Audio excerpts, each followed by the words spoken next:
Hello friends, welcome to Indian study पर आपका स्वागत है। दोस्तों, आज की इस वीडियो में मैं आप लोगों के लिए जीके का टेस्ट लेकर के आया हूं, जो कि आपके आने वाले एग्जाम यूपी जेल ऑर्डर के लिए बहुत ही ज़्यादा इंपॉर्टेंट है।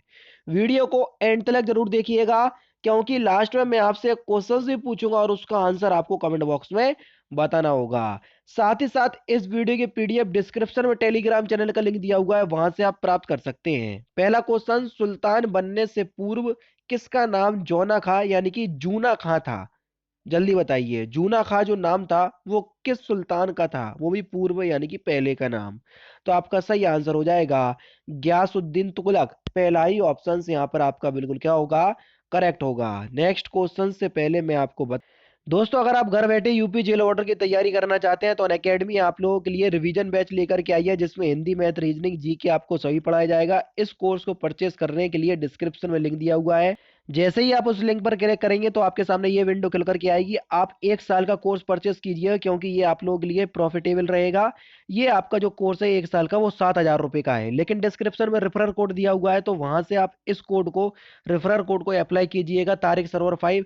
वहां से आपको इंस्टेंट 10% का डिस्काउंट के साथ ये कोर्स जो है वो 6300 का पड़ेगा। अगर आपने अभी तक अनअकैडमी का लर्निंग ऐप डाउनलोड नहीं किया है तो प्ले स्टोर पर जाकर के अनअकैडमी का लर्निंग ऐप डाउनलोड कर सकते हैं। नेक्स्ट क्वेश्चन की तरफ चलते हैं। किसके शासनकाल में प्रथम आंग्ल मराठा युद्ध, जो कि 1775 से 1782 के बीच हुआ था, तो ये किसके शासनकाल में हुआ था? तो आपका सही आंसर हो जाएगा माधवराव नारायण। तीसरा ऑप्शन करेक्ट। अलीपुर बम कांड में अरविंद घोष का बचाव किस वकील ने किया था? जल्दी बताओ, थोड़ा हार्ड क्वेश्चन है तो कोई बात नहीं, हम करेंगे इस क्वेश्चंस को। तो उनका बचाव किस वकील ने किया था?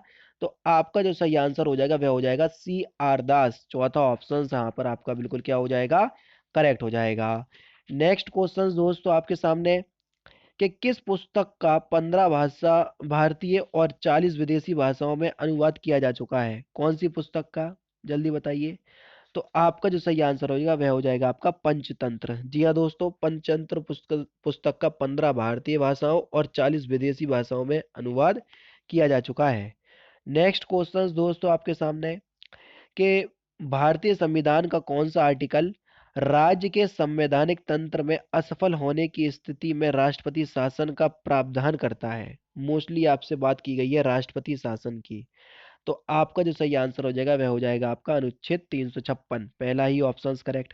लोकसभा का चुनाव लड़ने के लिए आपकी जो आयु है वो कम से कम कितनी होनी चाहिए, न्यूनतम आयु? तो आपका जो सही आंसर हो जाएगा वह हो जाएगा 25 वर्ष। दूसरा ऑप्शन करेक्ट। भारत में न्यायपालिका का स्वरूप कैसा है? जल्दी बताओ, भारत की जो न्यायपालिका है वो कैसी है? तो भारत की जो न्यायपालिका है वो एकीकृत है, यानी कि दूसरा ऑप्शन बिल्कुल करेक्ट है। 1977 में पंचायती राज व्यवस्था की समीक्षा के लिए गठित समिति की अध्यक्षता किसने की थी? जल्दी बताओ, पंचायती राज की बात हो रही है। तो आपका जो सही आंसर हो जाएगा वह हो जाएगा आपका अशोक मेहता समिति, यानी कि इस क्वेश्चन का दूसरा ऑप्शन आपका बिल्कुल क्या होगा, करेक्ट हो जाएगा। नाबार्ड संबंधित संस्था है किससे? जल्दी बताओ, नाबार्ड किससे संबंधित संस्था है?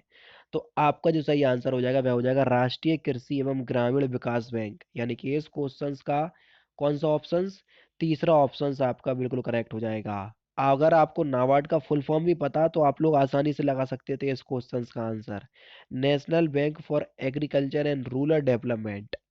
नेक्स्ट क्वेश्चन, और इसकी स्थापना भी याद कर लो, 1982 में हुई थी, तो ये भी आपसे पूछा जाता है, ठीक है। नेक्स्ट क्वेश्चन, के वर्तमान में औद्योगिक श्रमिकों के लिए उपभोक्ता कीमत सूचकांक का आधार वर्ष है? तो आपका सही आंसर हो जाएगा 2001, यानी कि इस क्वेश्चन का चौथा ऑप्शन करेक्ट। हरित क्रांति के दौरान भारत में चावल का उत्पादन क्या हुआ? हरित क्रांति के दौरान भारत में जो चावल का जो उत्पादन था वो अपरिवर्तित रहा था। मोस्टली जो गेहूं का उत्पादन था वो बहुत ज़्यादा बढ़ा था, तो यहाँ पर तीसरा ऑप्शन करेक्ट हो जाएगा। पेट्रोलियम खनिज तेल किन चट्टानों में पाया जाता है? जल्दी बताओ, पेट्रोलियम किन चट्टानों में पाया जाता है? तो आपका जो सही आंसर हो जाएगा वह क्या हो जाएगा? तो आपका सही आंसर हो जाएगा प्राचीन संस्तरित चट्टान। तीसरा ऑप्शन यहाँ पर आपका बिल्कुल क्या हो जाएगा, करेक्ट हो जाएगा। देखो, पेट्रोलियम जो है वो किसी भी छिद्रपूर्ण चट्टान में हो सकता है, लेकिन ये आमतौर पर तलछटी चट्टान जैसे कि बलुआ पत्थर या चूना पत्थर में पाया जाता है, जिनको अपसादी चट्टान भी कहते हैं। पेट्रोलियम खनिज तेल किन चट्टानों में, वही वही क्वेश्चन है। ज्वालामुखी में जलवाष्प के अलावा मुख्य कौन सी गैस होती है, जल्दी बताओ। जलवाष्प के अलावा ज्वालामुखी में कौन सी गैस देखने को मिलेगी? कार्बन डाइऑक्साइड, हाइड्रोजन और नाइट्रोजन। तीसरा ऑप्शन यहाँ पर आपका बिल्कुल क्या हो जाएगा, करेक्ट हो जाएगा। नेक्स्ट क्वेश्चंस के वृष्टि छाया प्रदेश किसे कहते हैं, जल्दी बताओ। वृष्टि छाया प्रदेश किसे कहते हैं? तो वर्षा विहीन क्षेत्रों को हम वृष्टि छाया प्रदेश कहते हैं। चौथा ऑप्शंस यहाँ पर आपका बिल्कुल क्या हो जाएगा, करेक्ट हो जाएगा। तड़ित झंझाओं का देश के नाम से जाना जाता है किसे? तो आपका सही आंसर हो जाएगा भूटान। तीसरा ऑप्शन आपका बिल्कुल क्या हो जाएगा, करेक्ट हो जाएगा। दलदल में फंसे व्यक्ति को लेट जाने की सलाह दी जाती है, क्यों? लेट जाने की सलाह इसलिए दी जाती है क्योंकि जब क्षेत्रफल अधिक होगा तो दाब जो है वो कम होने लगता है।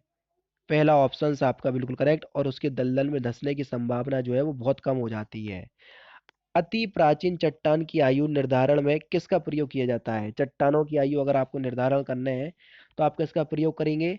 तो आपका सही आंसर हो जाएगा पोटेशियम आर्गन डेंटिंग का, यानी कि इस क्वेश्चन का चौथा ऑप्शन करेक्ट।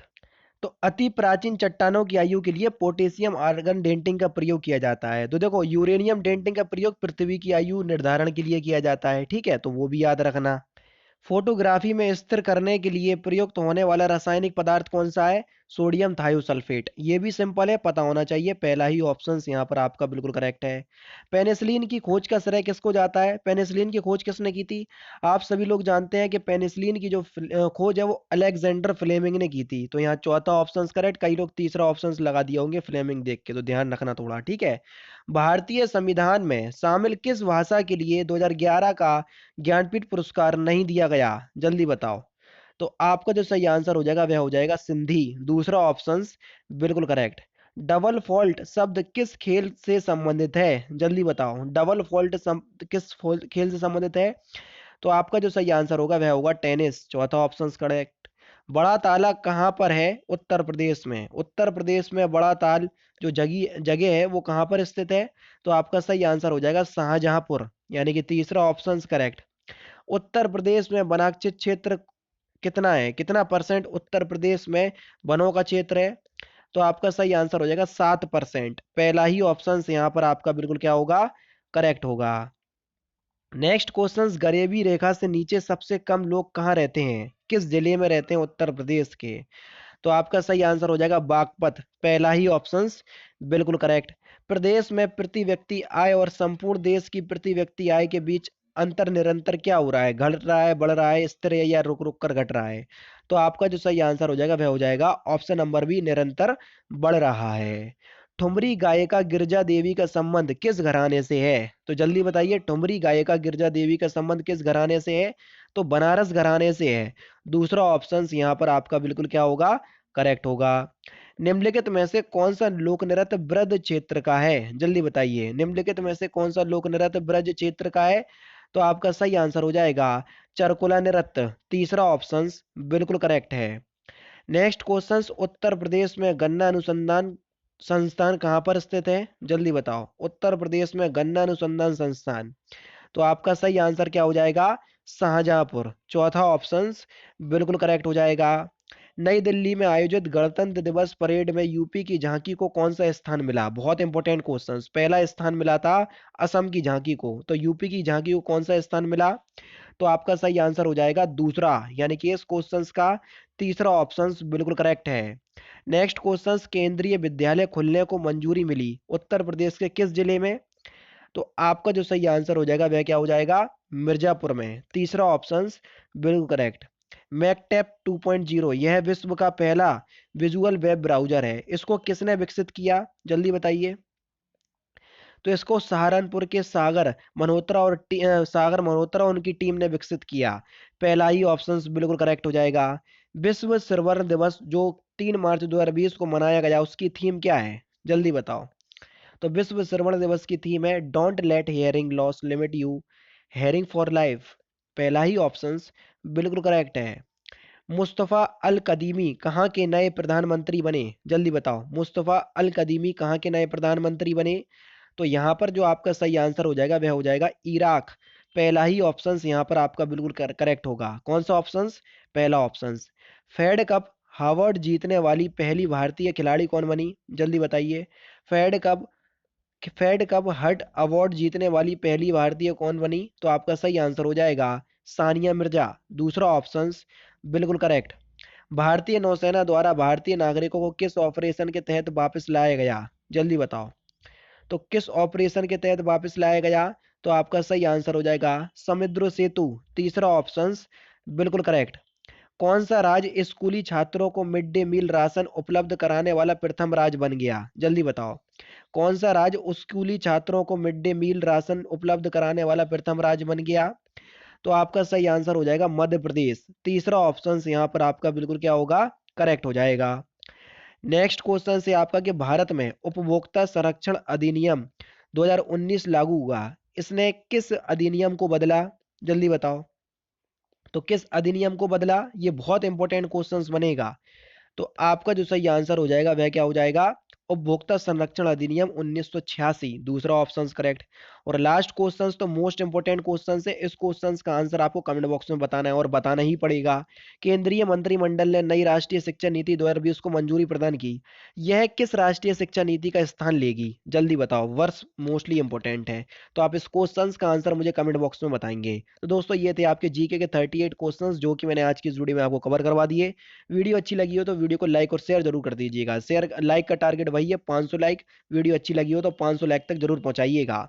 तो दोस्तों फिलहाल की वीडियो में सिर्फ इतना ही। अगर आपको वीडियो पसंद आए तो प्लीज दोस्तों वीडियो को लाइक कीजिए, शेयर कीजिए और साथ ही साथ हमारे चैनल को सब्सक्राइब करना ना भूलें, क्योंकि मैं रोजाना इसी तरह के वीडियोस आप लोगों के लिए लाता रहता हूं। नमस्कार दोस्तों, जय हिंद, जय भारत।